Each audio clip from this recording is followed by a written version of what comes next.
Justin K. Allegretti images. Pittsburgh Steelers wide receiver Antonio Brown has a way of making sure everyone watching him stays in a constant state of disbelief. It feels like no one in the NFL makes us go from "he did that" to "he did that" faster. His latest dazzling display came in a game that should have been a pleasant stroll to another win for the surging Steelers, winners of 5 straight heading into Week 12. Instead, Brown had to drag his team kicking and screaming to a 3,128 win over the Green Bay Packers, an unexpectedly tough opponent under the bright Heinz Field lights, even with 6-time Pro Bowl quarterback Aaron Rodgers injured. The matchup had all the ingredients for another primetime laugher in a 2017 season filled with them. Packers backup quarterback Brett Hundley was making just his 5th career start, and had surely be overwhelmed by a Steelers defense that came into the night ranked 4th in average yards given up per game 287.6 and 2nd in points allowed 16.5. The Steelers have started to sizzle offensively, too, with quarterback Ben Roethlisberger fresh off a 4-touchdown eruption during a 2017 thumping of the Tennessee Titans.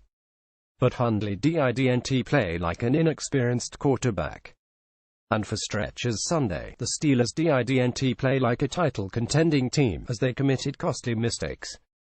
A game that seemed destined for blowout state was tied at halftime, at the end of the 3rd quarter and again in the final seconds of the 4th. The Steelers have a generational talent who they can lean on repeatedly, even when others around him are sputtering or the temperature of the team is slightly off against an inferior opponent. Fats Brown and his sideline ballet session throughout the evening was perhaps the most incredible yet in a career filled with them. With just 17 seconds left in a tie game, the Steelers had the ball on their own 30-yard line. Getting into field goal range would require a precise throw and a delicate catch against tight coverage. Roethlisberger did his part, and Brown came through as well when the margin for error was little more than a blade of grass.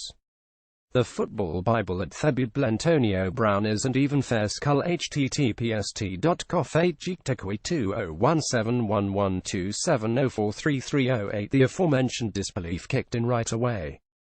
There was no way Brown could corral the ball as he stretched and leaped, with his momentum carrying him out of bounds, right?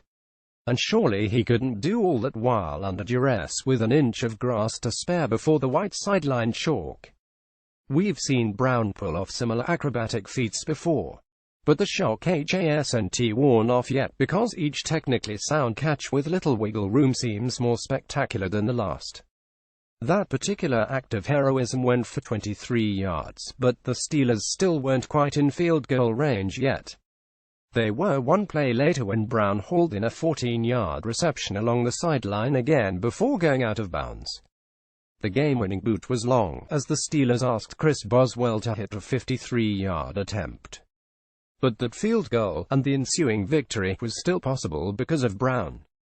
Blitzburg at Steel, curtain for longest kick in Heinz history from an NFL player. Chris Boswell, 53 yards. One shy from the record at Heinz altogether. Steelers https://t.core head to near 45 E20171127045849. Brown finished the night with 169 receiving yards, 37 of which came on that final drive. The Steelers scored 17 second-half points to keep pace with a surprisingly feisty Packers offense, and Brown accounted for 14 of them with his 2 touchdowns paired with 2 Boswell extra points.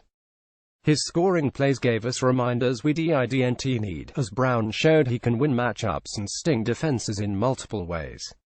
First, there was a goal line fade to the back corner of the end zone, when he gained quick separation through fundamentally sound footwork. Brown sold the inside route and then deftly changed direction while sprinting toward the pylon. The resulting gap of separation is pictured on the left below. On the right is the grappling 11-yard grab he made one play earlier to set up his own touchdown. The 29-year-old finished with 10 catches, 2 of which went for 30-plus yards. He's recently taken his defensive back pretzel-twisting act to a new level, even by his generation-defining standards. Over the Steelers' past 2 games, Brown has recorded 313 yards on 20 catches while scoring 5 times. Beyond that, HES now notched 5 140-plus yard games this season, which is both stunning and remarkably consistent high-level play.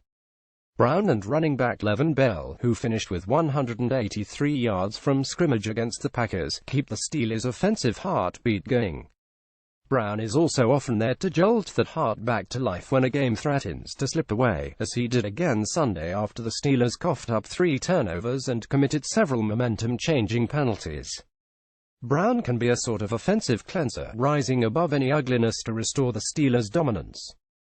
He's been doing that within games, and Brown has gradually led the Steelers' offensive uprising throughout the season as well. Now a once struggling unit looks explosive and dangerous again, and ready to contend for a title, too.